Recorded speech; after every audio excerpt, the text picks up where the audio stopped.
วันนี้สั่งวัสดุก่อสร้างมาเพิ่มเติมตามปัจจัยที่ได้รับจ่ายเงินสดเข้ามาด้วยนี่จ่ายเงินสดแล้วจะขายมาแค่3 วันรอบอีกไม่พอได้แค่นี้ก่อนได้แค่นี้ทำไปแค่นี้ไปก่อนมันจะราคาอะไร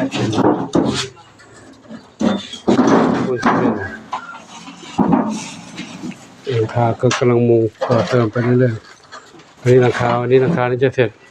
ก็จะก่อบล็อกแล้วก็กั้นตะข่ายงบน้อยก็ทำน้อยไปก่อนยังไม่พร้อม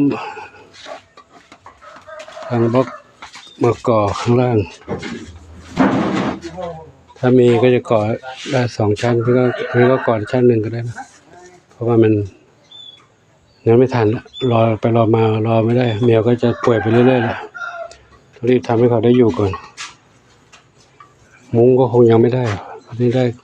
ตะข่ายยังไม่พอครับ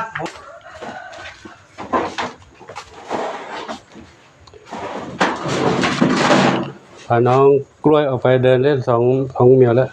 2 กล้วยแล้วกล้วยปิ้งกับกล้วยแขกส่วนกล้วยหอมไม่ค่อยสบายอยู่นี่ให้อยู่ในกรงก่อนกล้วยหอม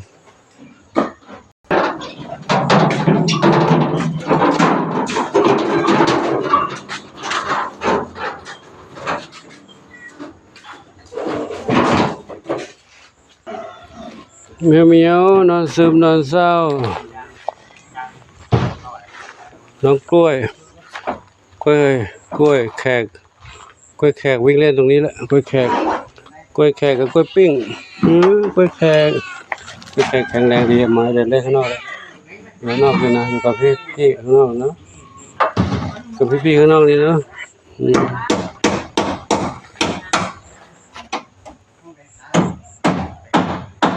ใครอยู่บนนั้น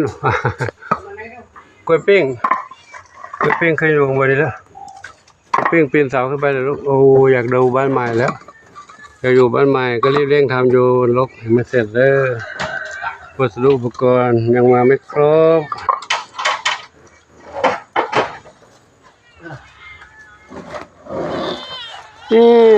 อยากอยู่บ้านใหม่กันแล้วมีวันนี้มุงคงจะเสร็จแล้วเนาะแต่ต้องการผนังกั้นตะข่ายกั้นมุงด้วยกันมุงกันยุงอะไรลูกแข็งแรงดีมีแข็งแรงอยู่2 กล้วย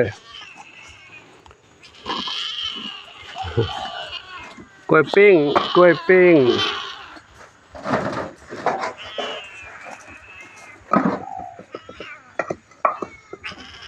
ครับในปู่ขออยู่ดีที่นี่วัฒนี้กันนะเดี๋ยวค่อยติดตามชมคลิปต่อไปขอโมทนาสาธุกับทุกท่าน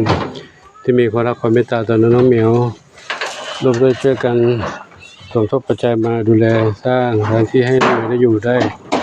อาศัยอย่างปลอดภัยขอโมทนาสาธุขอบุญขอทั้งหลายขออวยพรทุกท่านพบความสุขความเจริญมีความสุขกายสุขใจสมปรารถนาทั่วกันทุกคนทุกท่านเถิดสาธุอายุวโนสุขังพลังกล้วยปิ้งกล้วย